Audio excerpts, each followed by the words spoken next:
ناظرین اس وقت میں موجود ہوں کاموکی کے اندر. یہ جو بچہ آپ دیکھ رہے ہیں اس کو دہشت گرد کہا گیا ہے, اس بچے کو ٹیرورسٹ قرار دیا گیا ہے. نہ صرف اس کو دہشت گرد قرار دیا گیا ہے بلکہ اس کے ساتھ ہی ساتھ اس کے اوپر مقدمہ بھی درج کر دیا گیا ہے, اس کے اوپر پرچہ درج کیا گیا ہے. اور اس سے پوچھتے ہیں, ان کے والد صاحب سے پوچھتے ہیں کہ یہ بچہ آخر کیا ہے, اس بچے نے کون سے ایسے دھماکے کیے ہیں, اس بچے نے ایسی کون سی دہشت گردی پھیلائی ہے, کون سے ایسے اس نے قتل و غارت کیے ہیں جس کی وجہ سے اس بچے کو دہشت گرد کہا گیا ہے. نہ صرف کہا گیا ہے بلکہ عملی طور پہ بھی اس بچے کے اوپر پرچہ درج کیا گیا ہے. اور یہ بچہ ابھی میرے سامنے جو کھڑا ہے, بچے کو جو والد صاحب نے اٹھایا, یہ عبوری ضمانت پہ ہے. تو ان کے والد صاحب سے بات کرتے ہیں اور ان سے پوچھتے ہیں. السلام علیکم. جی وعلیکم السلام. اچھا یہ بتائیں, یہ بچہ بہت کیوٹ ہے اور یہ دہشت گرد کس طرح سے ہو گیا ہے؟ یہ 9 محرم کی رات کو ہم مجلس سے شب عاشور کرواتے ہیں.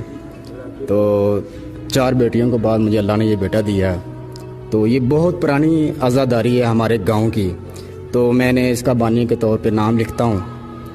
تو جس پر ہمارا جو گاؤں ہے تقریباً 300 گھروں پہ محیط ہے.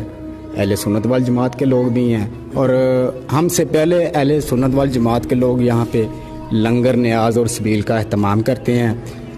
اور 9 محرم کی رات کو جب ہم نے مجلس سے شب عاشور کا آغاز کیا تو ہمیں تھانے سے کال ہے کہ آپ پروگرام نہ کروائیں. ہم نے بولا پروگرام تو ہر سال ہوتا ہے, یہ قدیمی اور روایتی ہے. تو انہوں نے بولا ہم آپ کے اوپر پرچہ کریں گے. ہم نے بولا ٹھیک ہے آپ پرچہ کر دیں, لیکن عزاداری نہیں ہم روک سکتے. تو جس کی وجہ سے فضل باز کا نام بانی کے طور پر تھا, اس لیے انہوں نے اس کا نام جو پرچے میں دیا FIR میں.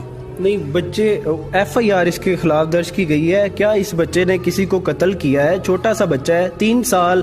ناظرین 3 سال اس بچے کی عمر ہے, اور فضل عباس اس پیارے بچے کا نام ہے. اور اس کے اوپر یہ مقدمہ درج کیا گیا ہے کہ یہ بچہ دہشت گرد ہے اور یہ بچہ اس نے دہشت پھیلائی ہے. یہ مجھے یہ بتائیں کہ اس